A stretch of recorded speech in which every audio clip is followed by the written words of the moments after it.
hoje nós estamos com como é que eu vou dizer, entrevistando mais sacro, mais santo que já teve. Não, não é santo. Não? Personagem da igreja. Mas é bom estar aqui com dois jovens, né, estudantes aqui desse colégio, né, desse colégio que tem história aqui em Osório, né? Sim, História aqui em Osório. A igreja tem história aqui nesse colégio. O Padre Pedro, o saudoso Padre Pedro, né, que fez história. Então, creio que nós, como igreja, precisamos continuar marcando história aqui. Então, é um prazer estar aqui com vocês dois, né? Sim. Nome? Miguel e Gabriel. Miguel e Gabriel. Dois nomes, dois anjos. Sim. Miguel e Gabriel. Tiveram parte aí no nascimento de Jesus, né? Na participação. Então, estou aqui à disposição de vocês. Não me coloquem em fria, creio que não, mas vamos conversando. Então, estou à disposição de vocês para a gente bater um papo e contribuir com o trabalho de vocês aí. Com certeza. Muito grato. Antes de começar, né, Miguel, vamos fazendo os pedidos de hoje. Inscrição, like. Vai falar agora, já tá. Não, pode, é o cara aí. Então, pessoal, se inscreva no canal, deixe o seu like. Eu sempre me esqueço do último. Ative o sininho. Compartilhem o vídeo. E também sigam os nossos patrocinadores, a Agropecuária Nova, Música de Trobar, o Tchebir aqui. Também temos a Luve Novos Seguros, começando aí com a gente. E é isso, vamos lá. Vamos na sequência. Bom, o senhor quer fazer uma apresentação sobre a sua procedência dentro da igreja? Então, eu sou o Padre Hilário Souza, natural de Marau, perto de Passo Fundo, vou dizer que é uma cidade grande, né? Passo Fundo é uma cidade grande. Marau fica a 30 quilômetros de Passo Fundo. É uma cidade mais ou menos do porte de Osório. Sou natural de lá. É uma cidade que cresce muito assim depressa. É uma cidade que tem bastante agricultura, a pecuária, a agricultura também um potencial muito grande na questão metalúrgica, não tem desemprego lá, existe muita procura de mão de obra. Hoje é uma cidade que cresceu numa cultura italiana, mas hoje já não existe mais uma cultura denominada assim italiana, porque veio muita gente de fora. Então a minha vida foi sempre ligada à Igreja Católica. Somos de uma família grande, de 12 irmãos, ainda os 12 vivem, de família do interior, de colonos, trabalhei muito na roça. Aí, quando eu tinha 13 para 14 anos, eu fui para a cidade, fui para estudar, e nunca tinha pensado em ser padre, nunca pensei em ser padre, até os 20, 23 anos, nunca pensei em ser padre, né? Aí eu estudei, fiz vestibular, passei, estava quase me formando em administração de empresas, namorei também. O Gabriel também namora. Que bom, acho que faz bem. Namorei Sim. também. Aí estava quase me formando em administração de empresas, mas sempre ligado à igreja, sempre ligado a grupo de jovens, à igreja. Aí, um belo dia, eu senti assim um estalo, né? Era Deus que me chamava. Aí, numa boa, conversei com a minha namorada, conversei com a minha família e resolvi, entrei para o seminário. Eu entrei no seminário com 24 anos, aí eu fiz filosofia, em Passo Fundo, 3 anos. Aí eu vim para Porto Alegre fazer teologia, mais 4 anos. Aí eu me formei em teologia, aí me ordenei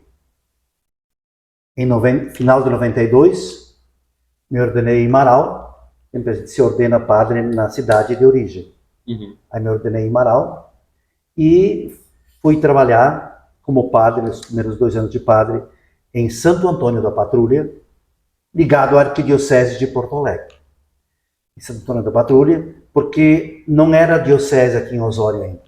Aí eu fui trabalhar em Santo Antônio da Patrulha 2 anos, depois trabalhei 2 anos em Canoas, no bairro Guajuviras. Trabalhei lá 2 anos também. Depois voltei para Santo Antônio da Patrulha. Trabalhei mais 6 anos. Daí, nesse meio tempo, criou-se a Diocese de Osório, que se desmembrou de Porto Alegre e Caxias do Sul. Daí, eu fiquei para a Diocese de Osório.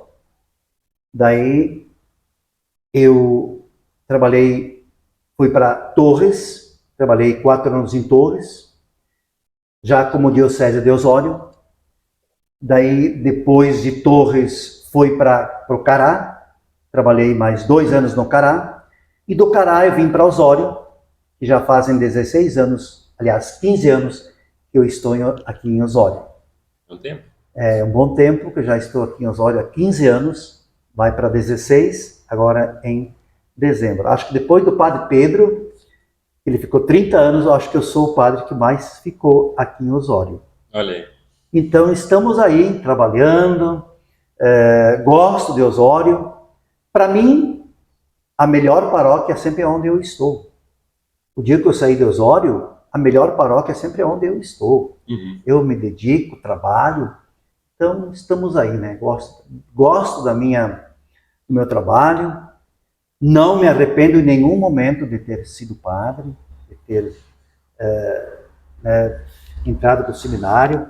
Como eu disse já anteriormente, veio de uma família muito religiosa. Nós rezávamos o terço, participávamos das missas desde criança, com o pai, a mãe, os irmãos. Então a gente vem de uma família bastante religiosa e isso ajudou muito a minha decisão de entrar para o seminário. Então essa é um pouco a minha trajetória, né, de por que a gente entrou para o seminário, por que a gente está aqui hoje. Sim, tem uma longa história de vida religiosa na comunidade. Muito legal, padre. E, padre, eu sei que a história ela é muito, muito grande, mas se nós formos pegar a trajetória da Igreja Católica Apostólica Romana, eu creio que nós possamos dizer que isso não se iniciou em Cristo em si, mas desde a criação do mundo, né? O povo de Deus a glória de Deus vem se manifestando no seu povo. O senhor poderia falar um pouquinho para a gente sobre como iniciou o start da religião, da religação do homem a Deus? Sim. Claro que a gente não pode dizer, olha, começou tal dia, começou tal dia. Se alguém disser para nós assim, quando é que começou o mundo? Nós não sabemos. Sabemos que existe Deus. Existiu um Criador. Nós somos frutos de um Criador. Então Deus criou. Sabemos sim que é comprovado a criação. Agora, quando é que foi criado? Existem milhões e milhões e milhões de anos. Foi criado. Se nós pegarmos uma pedra que tem ali fora, a gente vai ver que é milhões de anos que aquela pedra existe. Então, Deus criou. Agora, não se tem exato a data da criação. O que a gente pode comprovar é que Deus criou. E o que se pode dizer é que antes de Jesus existiu Abraão, existiu todos os profetas, né? Então, que é o Antigo Testamento. Aí vem Jesus, que é o Novo Testamento. Então, a partir de Jesus, nós temos data, aí nós temos tempo, aí nós temos a cronologia, né? Aí nós temos a cronologia. Aí sim, aí nós temos tempo cronometrado, que ninguém pode negar. Isso tem provas, né, que Deus existiu, que tem um tempo e que tem, inclusive, os calendários, as coisas. Então, o que Deus criou, Jesus veio revelar. Deus criou, Jesus mostrou. Então, Deus criou, Jesus veio revelar quem era Deus. Porque Deus Pai, Deus Filho, Deus Espírito Santo é um só. Deus Pai, Deus Filho, Deus Espírito Santo.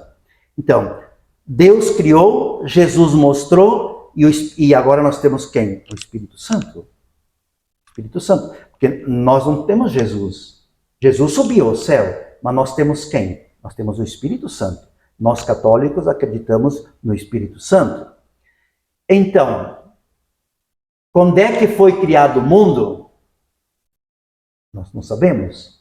Mas o importante é que a gente acredita que um ser superior criou. Ninguém pode dizer que foi uma explosão. Do nada não surge nada. Do nada não se cria nada. Um ser superior criou. E nós acreditamos que esse ser superior é Deus. Quem é que poderia ter criado uma natureza tão bonita como nós temos? Quem é que criou tudo no seu devido lugar? Água aqui, montanha aqui, natureza aqui, sol, lua, estrela, né? Noite, dia, tudo separadinho.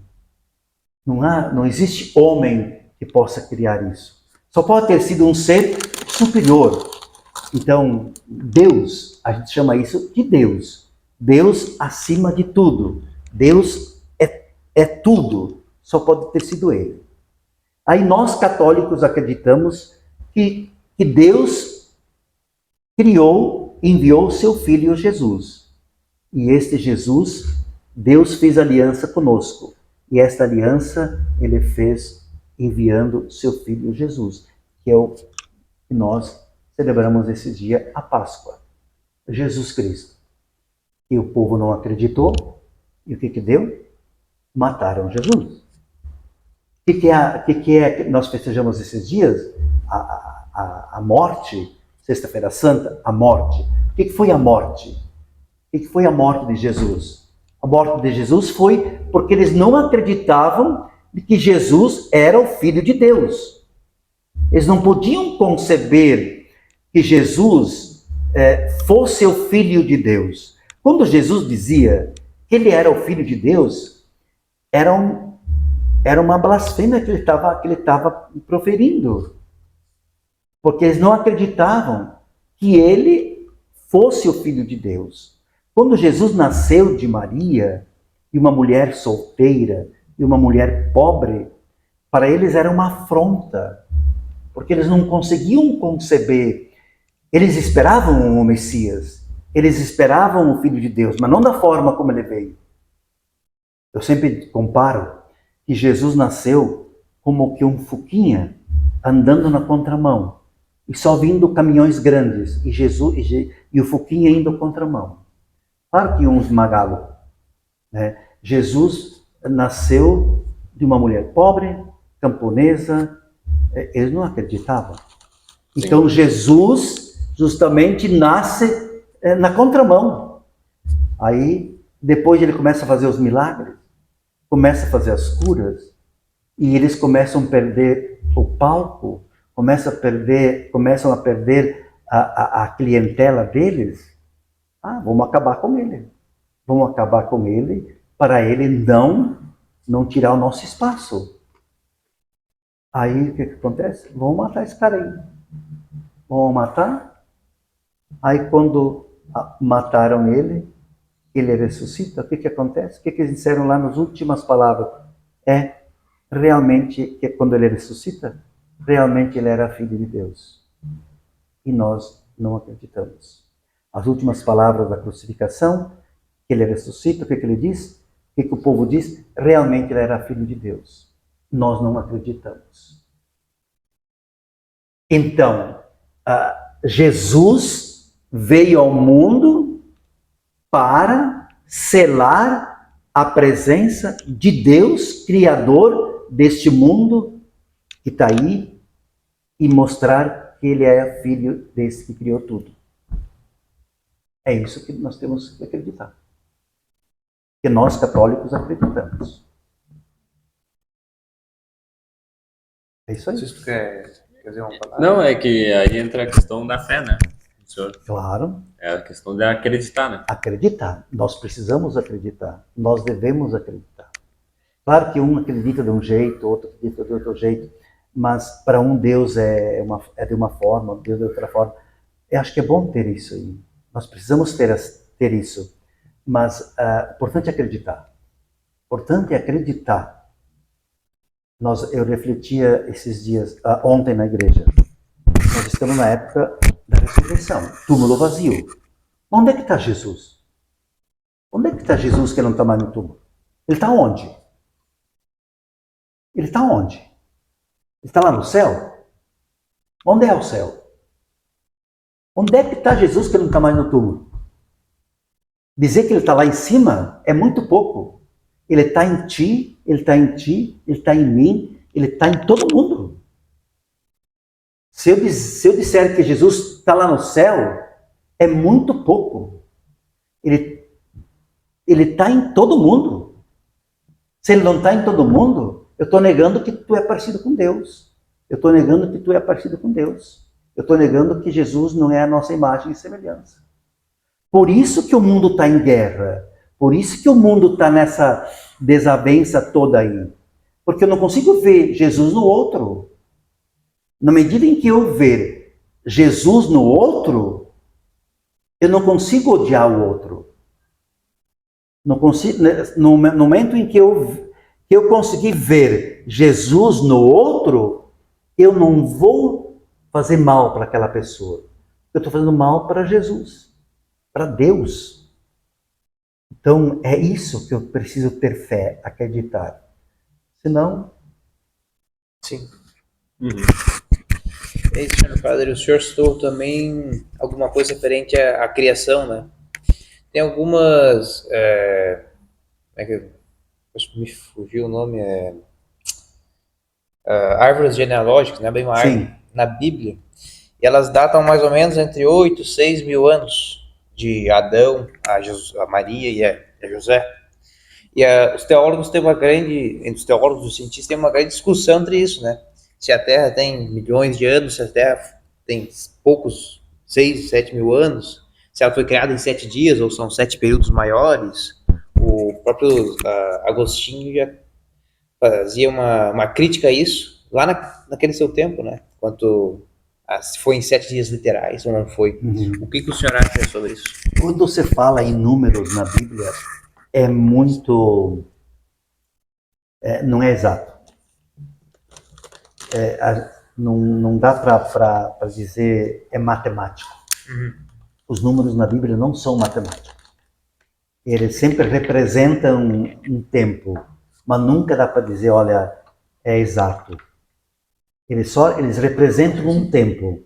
Eles representam um tempo, mas não representam um período determinado. Sempre é figurativo. Não dá para dizer assim. Por exemplo, assim, o número 40, representa 40 anos, 40 dias, mas nunca é um tempo determinado.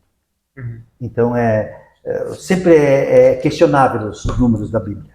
Sim, entendi. E o senhor deu um panorama geral para a gente até Cristo e o significado dele. Se eu for pegar daí para frente a atuação do Espírito Santo, da terceira pessoa da Trindade, o que dá para nós caracterizarmos dessa história de mais profundo que ocorreu nesse ciclo? Bom, então Jesus ressuscitou, né? Nós estamos agora, a tradição da igreja nos fala que Jesus ficou, depois da ressurreição, ficou um tempo neste mundo. Porque Jesus, depois da ressurreição, ficou um tempo aqui. Com tempo para mostrar que ele ressuscitou. Domingo que vem, agora ele aparece aos discípulos Eles estão reunidos às portas fechadas, e ele aparece, ele entra, as portas fechadas, como? Não se sabe, porque ele é filho de Deus, ele entra. E ele chega e diz, a paz esteja convosco. Sempre é a frase que ele diz depois da ressurreição. A paz esteja convosco. E ele se apresenta e mostra as mãos, para dizer, sou eu. Não se assustem, sou eu. Ele mostra as mãos e o lado. A paz esteja convosco. Como o Pai me enviou, eu também vos envio. Como o Pai me enviou, quer dizer, como Deus me enviou, eu também vos envio. E soprou sobre eles. Soprar significa vir de dentro. Soprou sobre eles e enviou o Espírito Santo. Ele soprou sobre eles e enviou o Espírito Santo. Como o Pai me enviou, eu também vos envio.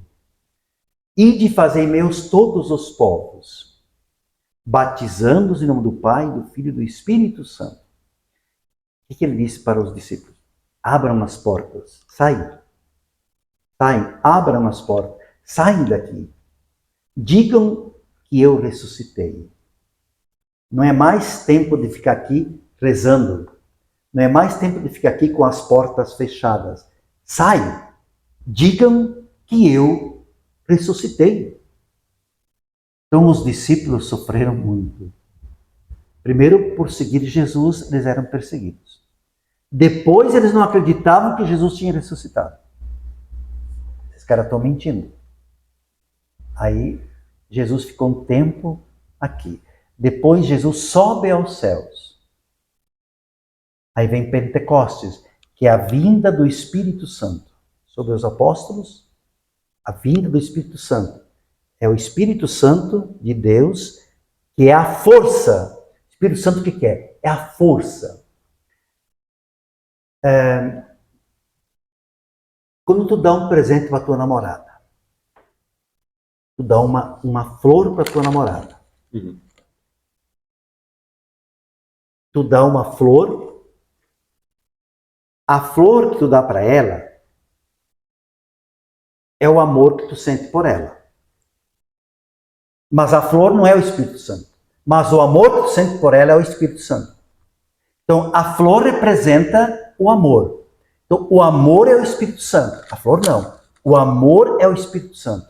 Então, tu está representando o Espírito Santo através da flor. Então, o Espírito Santo é representado por vários símbolos. A pomba, o fogo. Então, o Espírito Santo é a força, é o amor de Jesus que desce sobre os apóstolos. Quando o padre é ordenado padre, ele é ungido pelo Espírito Santo. Ou seja, vem a força de Deus sobre o padre para ele receber o sacramento da ordem. Né? Então, o Espírito Santo, em Pentecostes, 50 dias depois da Páscoa, é o amor de Jesus que vem sobre os apóstolos, sobre as pessoas. Nós estamos aqui hoje porque nós temos o Espírito Santo. Em nós está o Espírito Santo. É o amor de Deus, é o amor de Jesus que está em nós. Nós acreditamos que Jesus também está em nós, mas a pessoa de Jesus, o Espírito de Jesus está no céu, mas o amor, o Espírito Santo dele e de Deus está conosco. Então o amor de Jesus está conosco. O Espírito, nós nos movemos, nós somos, a gente vem à aula, a gente faz trabalhos, porque o Espírito Santo está em nós. O Espírito de Jesus e o Espírito de Deus está em nós. Nós somos guiados pelo Espírito Santo, que é o amor de Jesus e o amor de Deus em nós.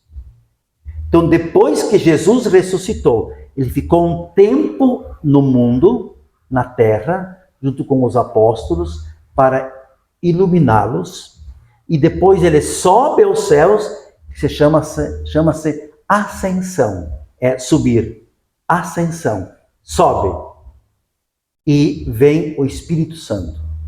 Vem o Espírito Santo e desce sobre as pessoas. que é o amor de Jesus que permanece para sempre.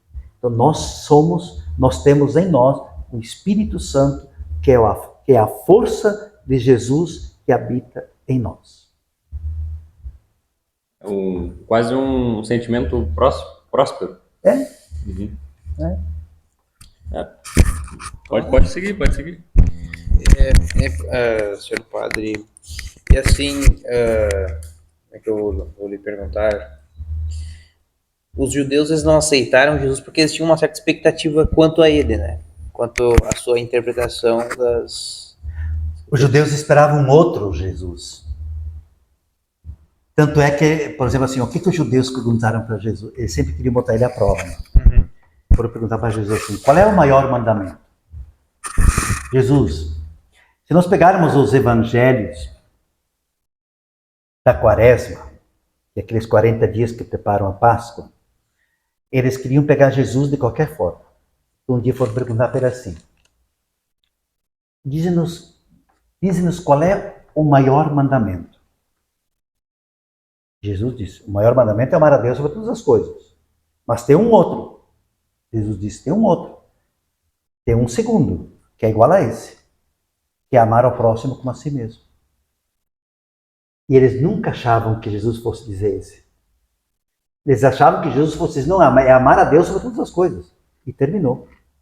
Não, Jesus disse, é amar a Deus sobre todas as coisas, mas tem um outro, que é igual a esse, que é amar ao próximo.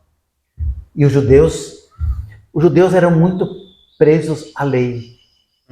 À lei. E não ao próximo. Por exemplo, ao sábado. Não podia fazer nada no sábado. Tu não podia fazer nada. Se desse um acidente ali fora e caísse alguém na rua, e deixar morrer. Não podia fazer nada porque era sábado. E Jesus dizia não. Temos que fazer o bem. Não importa se é sábado. O homem, a vida está acima da lei. Por isso que Jesus diz, eu não vim para abolir a lei, mas eu vim para cumprir a lei. Para dar um sentido exato da lei. Eu não vou tirar uma vírgula da lei. Eu quero libertar o homem da lei. Não escravizá-lo. Eles tinham muita etiqueta, eram cheios de etiquetas. Para comer tinha que usar não sei quantas coisas. Então Jesus disse, não pode ser assim. As coisas aqui são mais simples. Então Jesus veio e quebrou os protocolos. Quando ele foi na casa de Mateus, cobrador de impostos, e Jesus chamou várias pessoas, né? Entre eles os cobradores de impostos, e chamou Mateus. Aí, quando ele foi na casa de Mateus, meu Deus, fizeram um escândalo.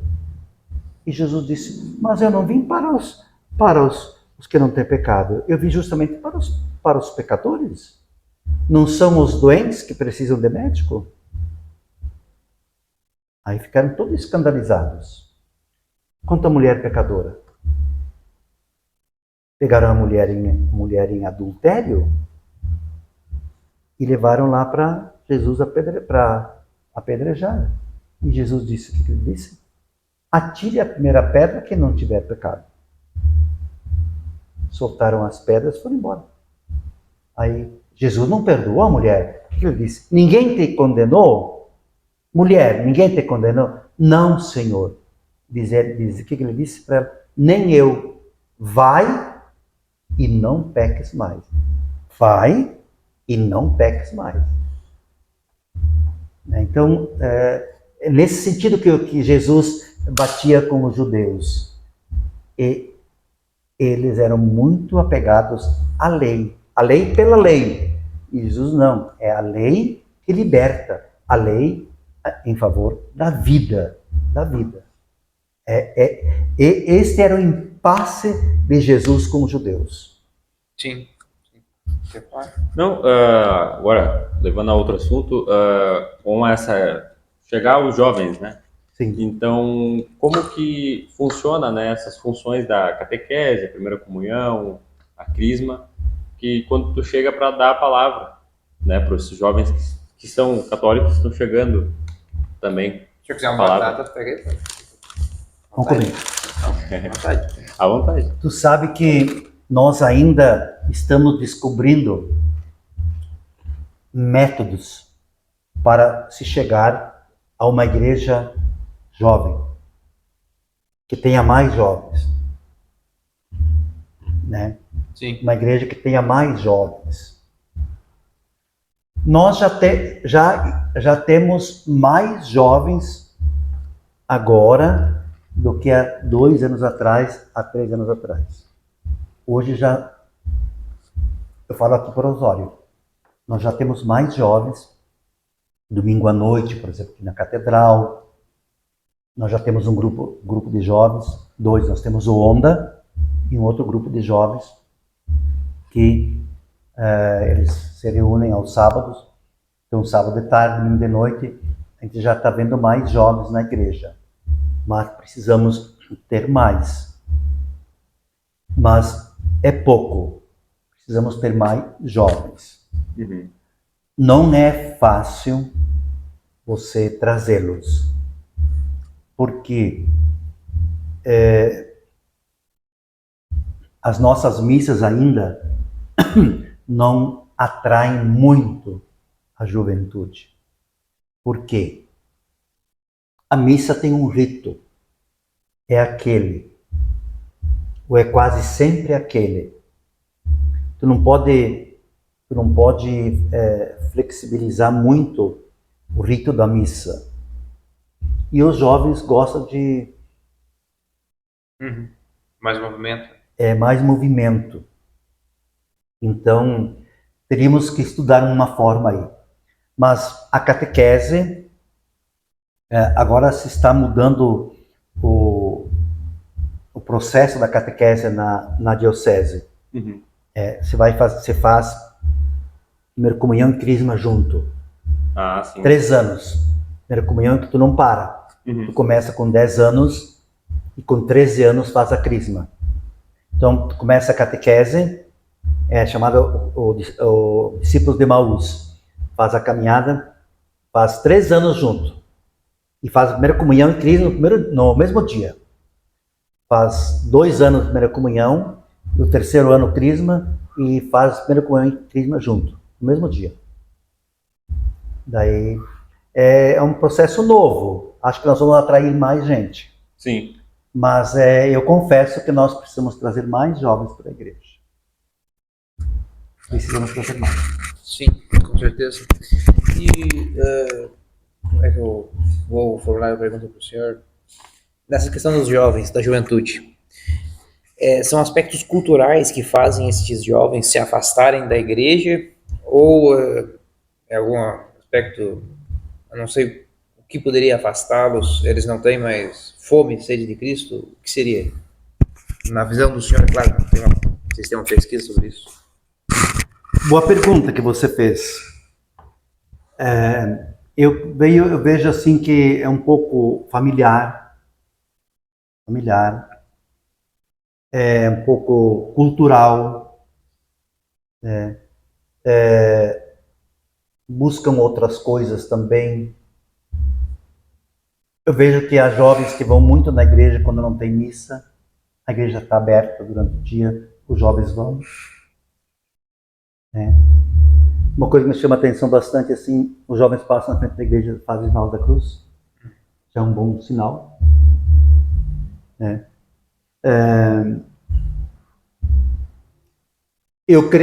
Na minha concepção, todos eles têm fé, eles acreditam em Deus. Eu sei que os pais deles são da igreja, os pais dos jovens são de movimentos de igreja, de casais, né, grupo de casais, só que os filhos não vêm. Mas eu creio que ainda um dia vai despertar e eles vão voltar. Não sei, parece que é a época. Parece que é a época, sim. Mas não teria assim uma resposta. A gente vê muito de família, né? Às vezes o pai e a mãe frequentam, levam um filho e às vezes ele frequenta, né? Alguns depois deixam, mas depois voltam. É sempre quase assim, né? A gente analisa. Padre, e quanto à questão a questão do cristianismo em si, que tem uma divisão bem grande, né? Entre as 3 religiões do livro, o cristianismo, o judaísmo e os muçulmanos, o islamismo.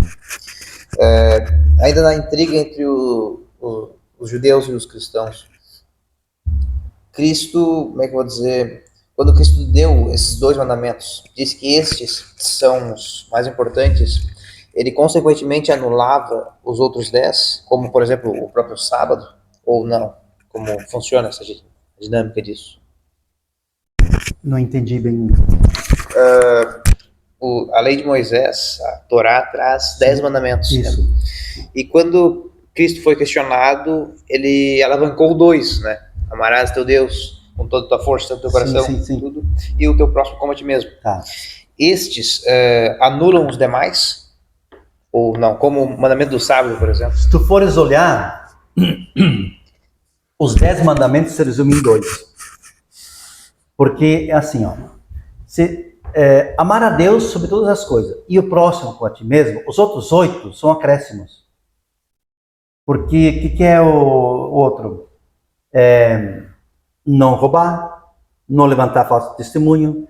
Quer dizer, se tu ama o próximo, tu não vai levantar falso testemunho dele. Tu não vai roubar nada dele. Então, Jesus resumiu muito bem. Amar a Deus sobre todas as coisas e o próximo como a ti mesmo. Os outros são acréscimos. Mas estão dentro dos 10 mandamentos. Então a gente respeita os outros 8 também. Mas não foi anulado. Não está anulado. Agora, você pergunta sobre os outros mandamentos das outras igrejas? Não. Só nesses 10. Não foi anulado. Mas quanto à questão do sábado, padre, por exemplo? Que hoje a igreja cristã, pelo menos a maioria... Sim. Por que existe o sábado? Porque foi dado devidamente por Deus para o descanso do homem, né? Tá, mas quando é que era a lei do sábado? Era antes de Jesus ressuscitar. Quando é que Jesus ressuscitou? Do sábado para o domingo. Então, nós guardamos agora o domingo, porque é o dia da ressurreição. Então nós não guardamos mais o sábado, guardamos o domingo, porque o domingo é o dia da ressurreição. Então para nós o sábado não tem mais,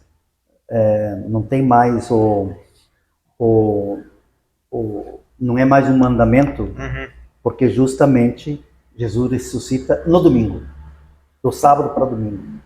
Tanto é que as missas nossas, das 6 horas do sábado, a gente já reza a missa do domingo. Já vale para o domingo. E Jesus ressuscita do sábado para o domingo. Aí nós guardamos o domingo.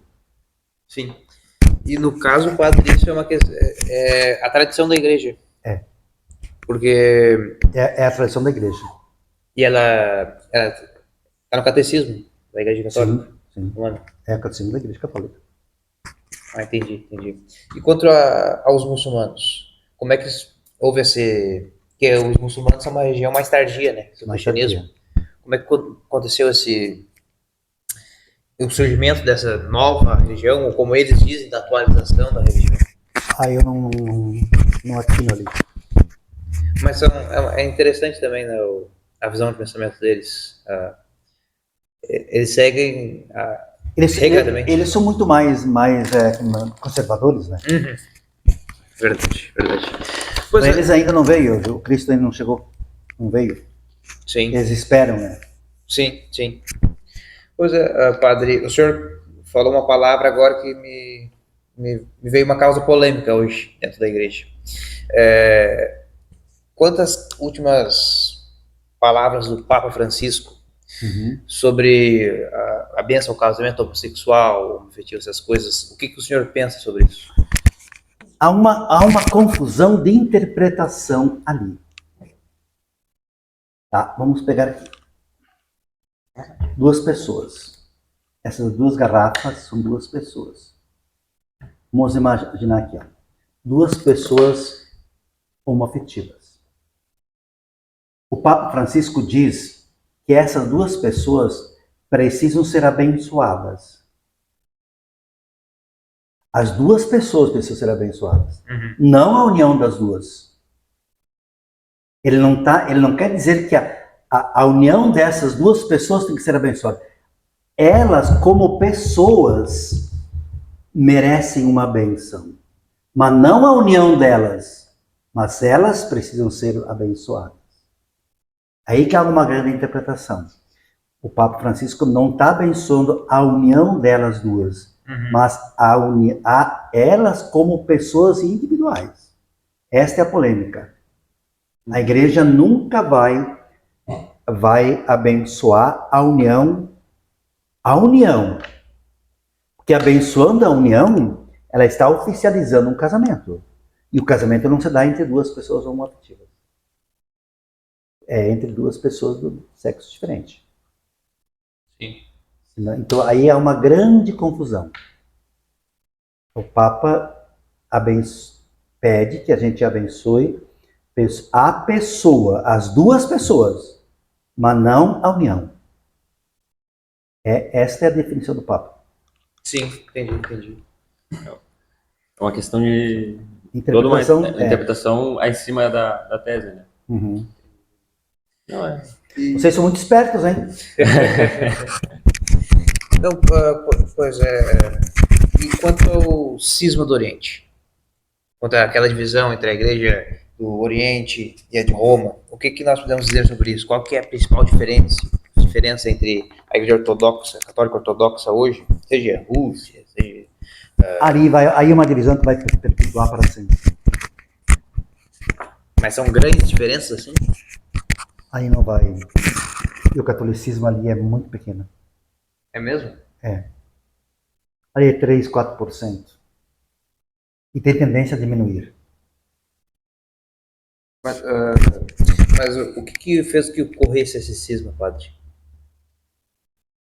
Ideologias, e dentro disso, fracassos, dentro disso também abusos, de ambas as partes.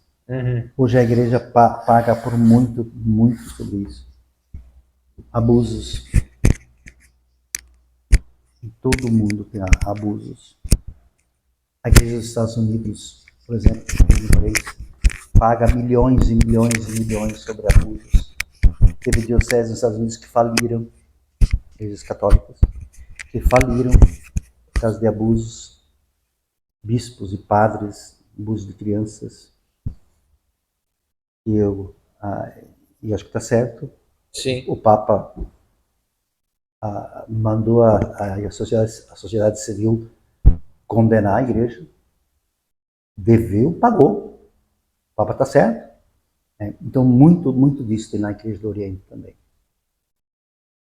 Então, é tudo escândalo. E isso veio à tona. Então, esses cismas sempre vão ter. E eles refletem aonde? Dentro da igreja. Essas divisões vão perpetuar para sempre. Aí a tradição é ferida. Tudo gira em torno disso aí. Eu não me preocupo muito lá não, porque... Sabe onde mais me preocupa? A África. A África. Aquele povo sofre muito. As guerras, crianças inocentes. A África do Sul, principalmente. Ali é terrível. Aí mora muita gente. Nós temos uns padres nossos que estão lá. Terrível. Ali me preocupa muito. Mas confiar no Espírito Santo de Deus. Amém. Não, ia falar o senhor contou que tem uns parceiros padres lá, né, na África. E como é que fica essa divisão conforme a diocese, né? de padres que ficam em certas comunidades, em certas localidades, porque até você está lá na minha comunidade, lá na Emboaba, geralmente não há o senhor às vezes vai outro padre, como é que fica essa divisão? Não, nós temos aqui em Osório 2 padres, eu e o padre Gilci. Daí às vezes vou eu, às vezes vai ele. Mas com relação a esta igreja, nós como diocese, sempre a diocese de Osório tem uma obrigação de enviar padres para uma diocese irmã, uma diocese, pois nós somos, como eu vou dizer para vocês entenderem, padrinhos de uma diocese pobre, onde não tem vocação. É lá na Amazônia. Nós tínhamos um padre até o ano passado lá. Agora não temos, mas vamos mandar um outro. E aqui no Rio Grande do Sul, nós temos uma obrigação com a África.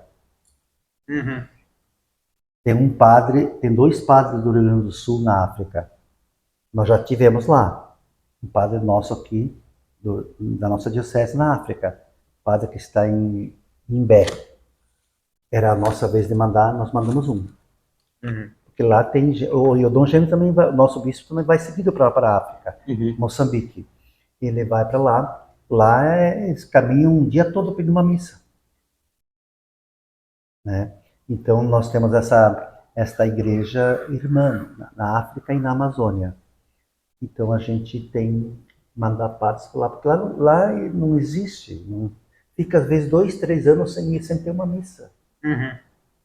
E aqui nós temos, imagina, nós temos quase 40 padres na Diocese de Osório. Entre Torres e Santo Antônio, 40 padres.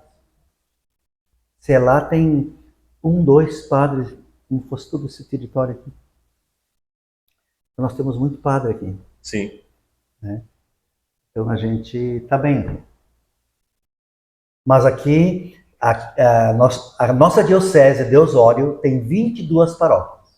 22 paróquias. Por exemplo, começa lá em Santo Antônio. Na Vila Palmeira tem um padre. Cidade Baixa tem um padre. Cidade Alta tem 2 padres. Aqui em Osório tem 2. Palmares tem 1. Pinhal tem 1. Cidreira tem 1. Tramandaí tem 2. Imbé tem 1. Capão tem 3. E assim vai. Torres tem 2. Caravaggio aqui tem 1. Maquiné tem 1, e assim vai. Sim, entendi. Aí são paróquias, né? E o bispo é um só. O bispo, ele está na... Ele está ele coordena tudo. Sim. Como é essa, vamos dizer assim, não sei se é o termo, né? Essa formação, vamos dizer, de padre para até chegar a um bispo? Não tem formação. Tu tem que ser padre para ser bispo. Mas não tem um estudo para ser bispo. Sim. Não, o Papa tem um representante dele todos os países. Então chama-se o Núncio Apostólico. Assim como também o Brasil tem o Lula tem o presidente do Brasil tem um embaixador dele na Nicarágua, na Argentina. Então o Papa tem o Núncio Apostólico dele em Brasília. Ele representa o Papa aqui no Brasil. Então, e daí tem uma organização dos padres, né? Sim. Aí morre um padre tal. Quando o bispo chega aos 75 anos, ele tem que pedir uma carta de renúncia. Ele se aposenta. Aí ele tem que pedir renúncia. Aí manda para esse cara aí, esse núncio apostólico. O núncio apostólico então ele tem um colégio episcopal, então ele envia uma pesquisa para ver quem é que pode ser bispo e tal, manda para o Papa. Claro que o Papa não me conhece, né? Então tem essas pessoas que me conhecem e tal, faz uma pesquisa, vê se eu posso ou não posso, aí o núncio apostólico esse manda para o Papa, olha, achamos que esse pode. Aí o Papa, sim. Entendi. E padre, voltando à questão da história, nós tivemos aquele cisma do Oriente, depois, mais para frente, bem mais para frente, tivemos o cisma entre a igreja luterana com a Igreja Católica, no caso, né? Se formou Sim. novos. Depois, lá no Sul, as igrejas reformadas, com Calvino e os anglicanos, coisa e tal. O que nós podemos caracterizar dessas diferenças dessa igreja protestante, que rompeu com Roma, e a igreja romana, a igreja católica romana? Diferença assim na liturgia, modo com o qual ocorre o culto. Lutero, o Lutero rompeu com Roma, Uhum. tá? A Igreja Católica, ou melhor, vamos por partes. O que Lutero contestava a Roma? 95, não, 95 teses. Os contos, só da Sim. escritura, coisa e tal. Sim. Ele não gostava da tradição, né? Ele questionava muito os decretos do Papa, a liturgia, a história toda. Nem tanto quanto se apregou hoje, né? Quase. Mas foi não sei se hoje seria tão diferente. Não sei se hoje se levaria tão a... Será que se fosse com o Papa Francisco teria sido isso? Provavelmente não, né? Papa Francisco bem mais apaziguador. Acho que seria bem mais suave a coisa. Poderia ter forma diferente. Mais moderado, eu creio, né? Acho que com o Papa Francisco seria bem mais moderado. Né? Mas eu creio que não sei se os dois não saíram ganhando. Será que não saiu, com esse cisma do Lutero, as duas igrejas não saíram ganhando? Bom, olhando assim, creio que sim. As duas igrejas não saíram ganhando?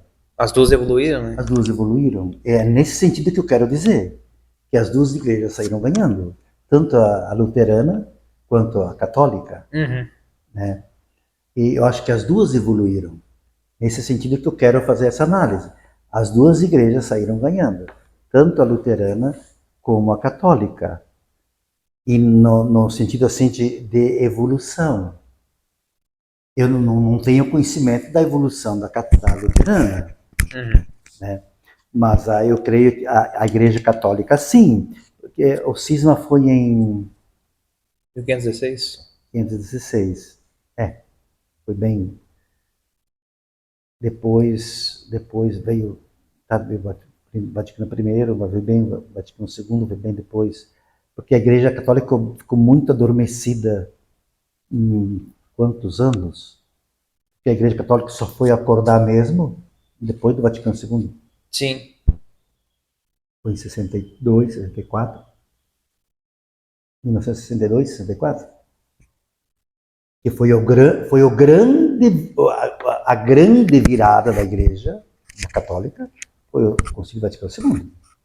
Que até então estava debruçada numa história. Uhum. O maior acontecimento da Igreja Católica foi o Concílio Vaticano II. Não teve outro evento maior.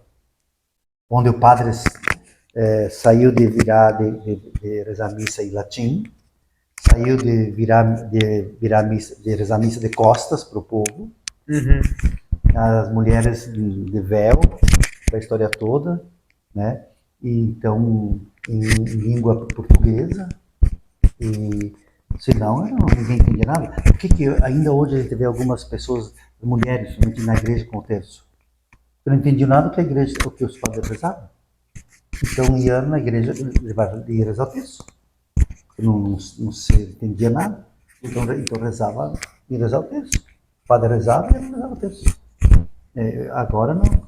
Então, ali é que houve a grande virada.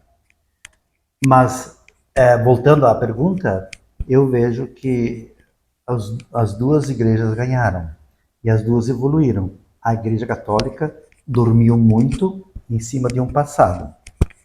Depois, a grande virada, então com João 23, João 23 principalmente, convocou o Concílio Vaticano II. João 23,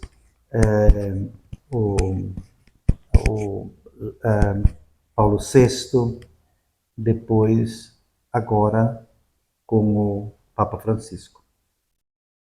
Paulo II, o Ratzinger, Bento XVI, grande teólogo, mas não tinha muita inovação.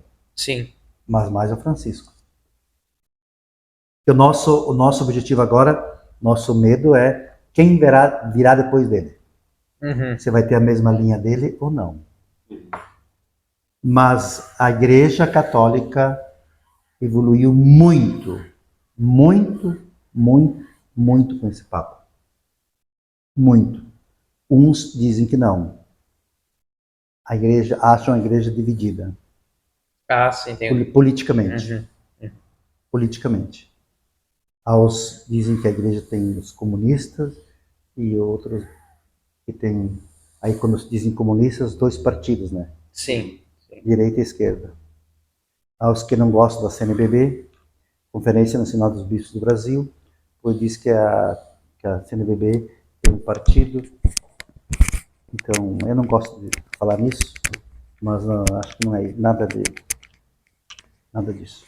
O senhor acha que a Igreja Católica ainda é unificada? Eu prefiro dizer que a Igreja Católica é o partido de Jesus, a opção preferencial pelos pobres, né?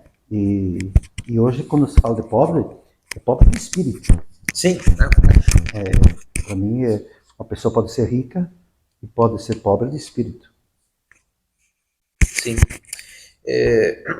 Padre, e o senhor falou também algum tempo atrás que a própria ordenação ela é um sacramento, né? É um sacramento. Quais são os sacramentos hoje da Igreja Católica Apostólica Romana? 7 sacramentos. Por que é 7? Por que não é 8?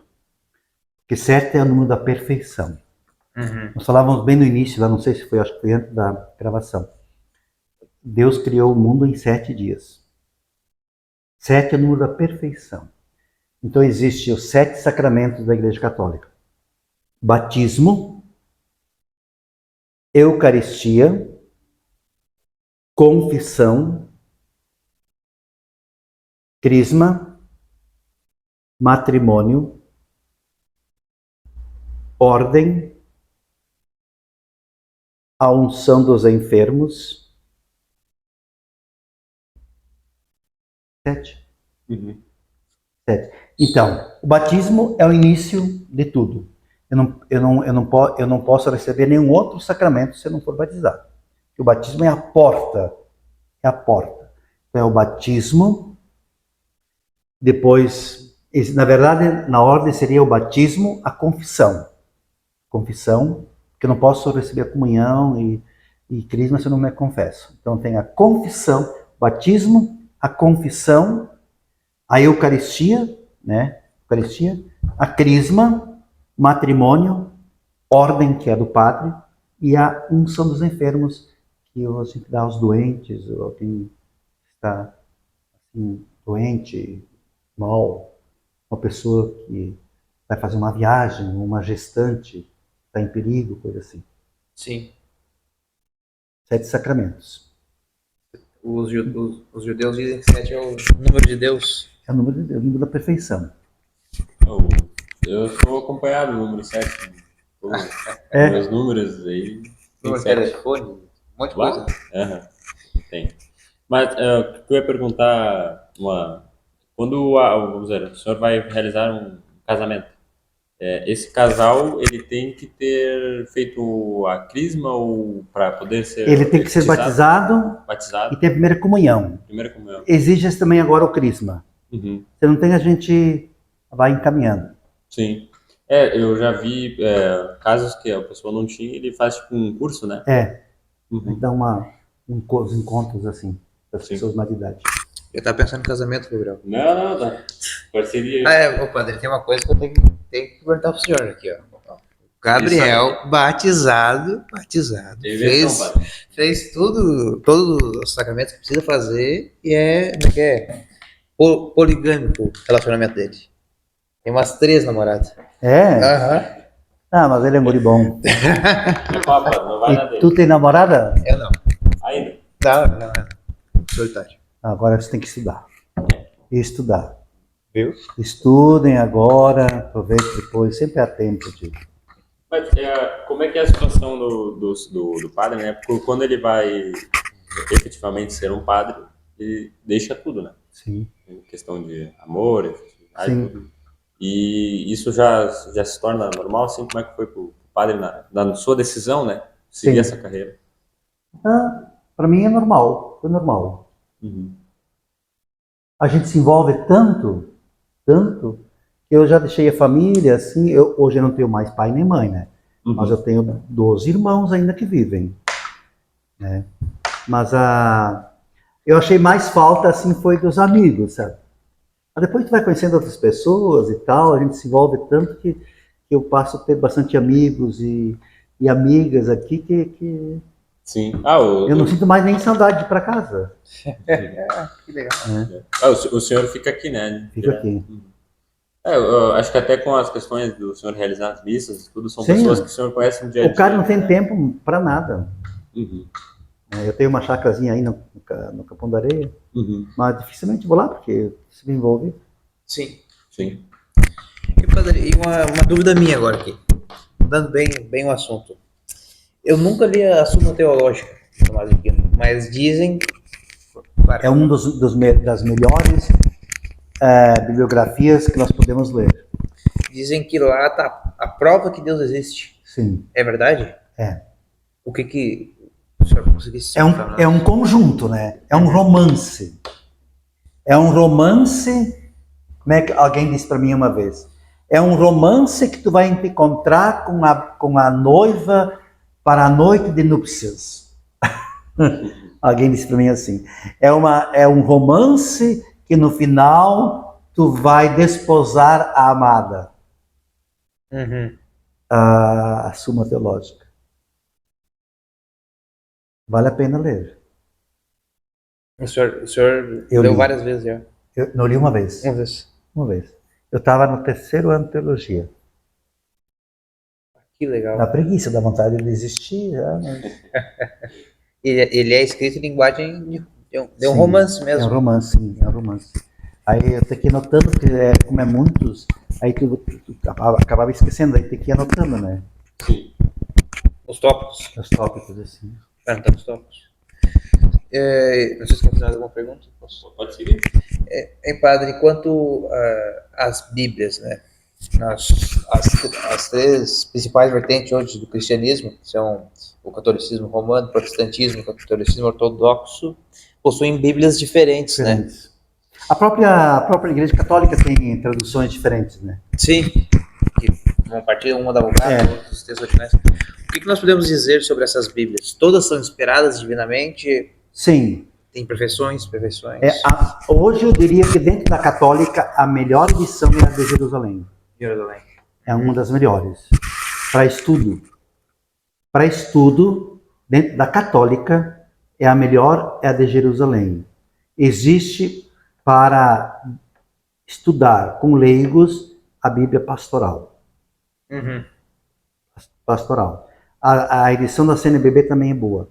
Mas a Bíblia pastoral, ela tem uma interpretação embaixo.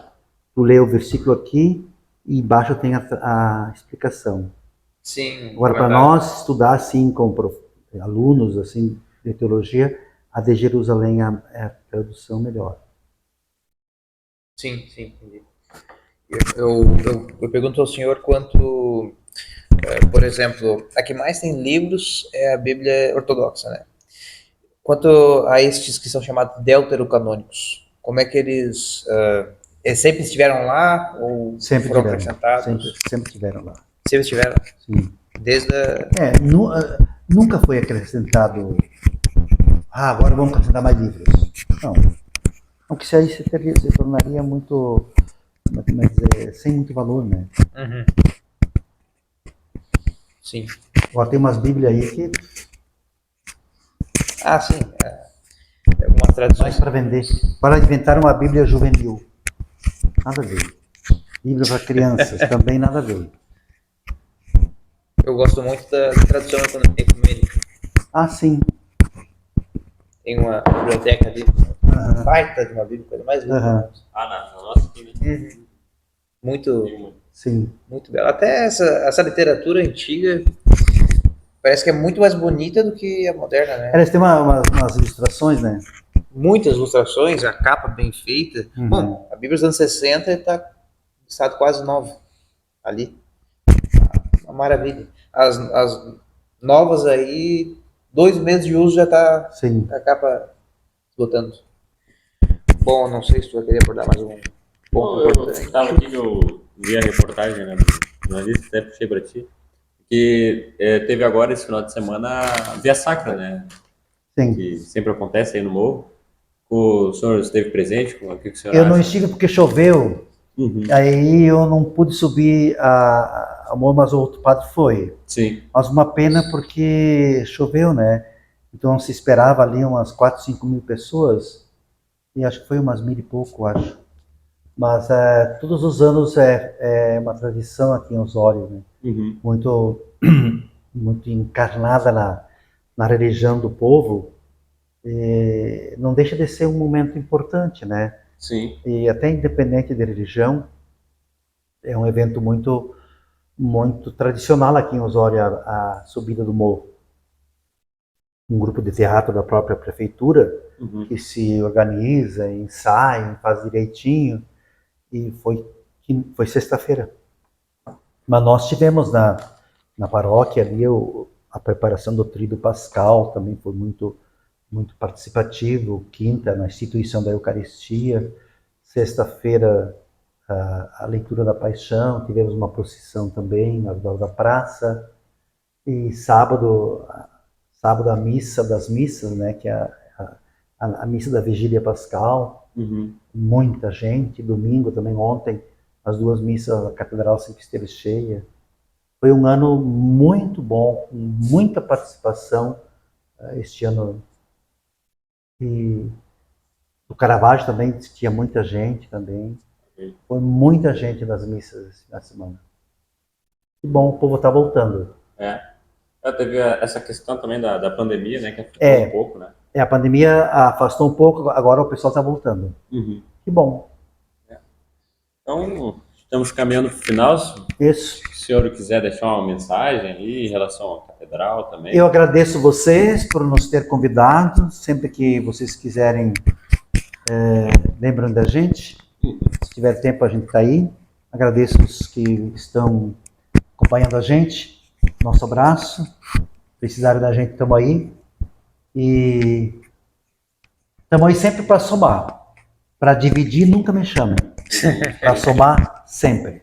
Um abraço a todos. Tá certo.